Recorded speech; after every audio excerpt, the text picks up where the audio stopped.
একটা গান একজন গাইতে পারে, কিন্তু আমার কাছে মনে হয় যে এই গানটা গাওয়ার বিষয় না, গানটা ধারণ করার বিষয় হয়।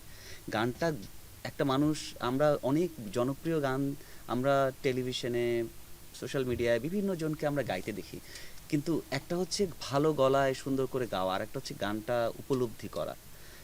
গানটা উপলব্ধি করে গাওয়া কিন্তু খুব কম গানে হয়। কানাইদাস বাউলের যেই দরদ মাখা মায়া মাখা কণ্ঠ, এইটা আমি এই গানের ক্ষেত্রে আমি বলবো যে আর কারো ভয়েসে আমি শুনতে পাই নাই। সবসময় চেয়েছি যে আসলে এই গানটাকে বিশ্বাস করে, এই গানটাকে ফিল করে, তাকে দিয়েই আসলে গানটা গাওয়ানো। সো আমি আসলে যোগাযোগ করি, এবং আমি আর ইমন যেদিন আমরা রেকর্ডিং হয়, আমরা আসলে এই ভিসার জটিলতার কারণে আমরা যেতে পারি নাই, যেটা সমস্যা। কিন্তু আমরা যেটা করি, আমাদের ওখানে একটা বন্ধু থাকে, আমরা স্টুডিওতে ওখানে রাখি, আমরা এখানে অনলাইনে ওনাকে দেখতে থাকি, মানে এক এক ধরনের ভিডিও কলের মতো। ওখানে আমাদের সাউন্ড ইঞ্জিনিয়ার আছে, আমরা এখান থেকে ওনার সাথে দেখছি, এবং ইমন আর আমি যে পাশের রুমে ওখানে ঘন্টা পর ঘন্টা বসে আছি, উনি টেক দিচ্ছে, এবং উনি যেহেতু অনেক বয়স্ক, এবং এটা তো কত 1.5 বছর আগের কথা, রেকর্ডিং যখন হয়েছে, তখন উনি আসলে একটা দুইটা তিনবার গাওয়ার পরে উনি গাইতে পারেন না, মানে কষ্ট হয়।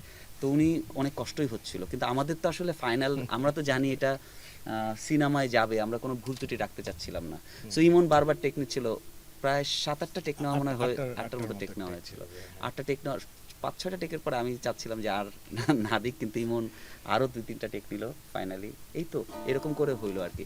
আমরা ওনার, আমি ওইখানে যখন টেক হচ্ছিল তখন ওনার সাথে আমাদের কথা হচ্ছিল নানা বিষয়ে, মানে টেকের ফাঁকে উনি রেস্ট নিচ্ছিলেন 10 মিনিট পানি খাওয়ার জন্য কিংবা রেস্ট নেওয়ার জন্য। তখন আমি একটু বলতেছিলাম যে এই আপনার কিন্তু আসতে হবে বাংলাদেশে যখন আমরা ছবিটা রিলিজ দেবো। উনি আবার বলতেছে হ্যাঁ যাবো তো। তা এই ব্যাপারগুলো হচ্ছিল। উনি আবার শেষের দিকে আমাকে বলল যে গানটা শেষ হলে আমাকে একটু পাঠায়েন।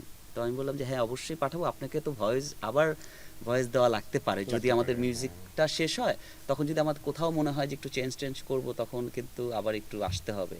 তো উনি বললেন যে হ্যাঁ আসবো, সমস্যা নাই, কিন্তু গানটা আমাকে পাঠিয়েন। গানটা যখন ফুল রেডি, তখনই আসলে উনি মারা গেলেন, এবং তার 10-15 দিন আগে উনি হসপিটালে ছিলেন, আমরা তখন শোনাতে পারলাম না।